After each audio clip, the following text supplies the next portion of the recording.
શ્રદ્ધા અને અંધશ્રદ્ધા વચ્ચે પાતળી ભેદરેખા જોવા મળે છે. જ્યાં અંધશ્રદ્ધાનો વિષય હોય ત્યાં વિજ્ઞાન જાથાવાળા તેને ઉજાગર કરતા હોય છે.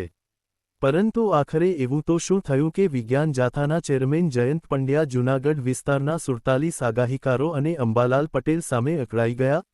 ઉલ્લેખનીય છે કે એક સમયે અંબાલાલ અવારનવાર વરસાદ, દુષ્કાળ, માવઠું, ઠંડી, ગરમીની આગાહી કરતા હતા. પછી તેઓ રાજકારણ અને સાંપ્રત પ્રવાહો પર પણ આગાહી કરતા થઈ ગયા.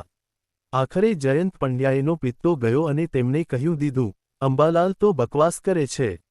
જયંત પંડ્યાએ જાણીતા આગાહીકાર અંબાલાલ પટેલની આગાહીને બેબુનિયાદ અને તદ્દન ખોટી ગણાવી. તેમણે કહ્યું કે કોઈએ પણ અંબાલાલ પટેલની આગાહી પર ભરોસો ના કરવો જોઈએ.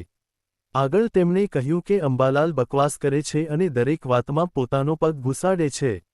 વિજ્ઞાન જાથાના ચેરમેને આગળ કહ્યું, દર વખતે અંબાલાલ પટેલનું વાવાઝોડું ઊભું જ હોય છે. આ ઉપરાંત તેમણે વર્તારો કરનારાઓ સામે પણ આક્ષેપો કરતા કહ્યું, વર્તારો કરનારા માત્ર આત્મસ્ફૂર્ણથી વર્તારો કરતા હોય છે. જૂનાગઢમાં જે 42 જેટલા આગાહીકારોએ આગાહી કરી હતી તે ખોટી પડી છે અને તેમની તમામની હોળી કરવામાં આવશે. લોકોએ આવા આગાહીકારોની આગાહી માનવી ના જોઈએ.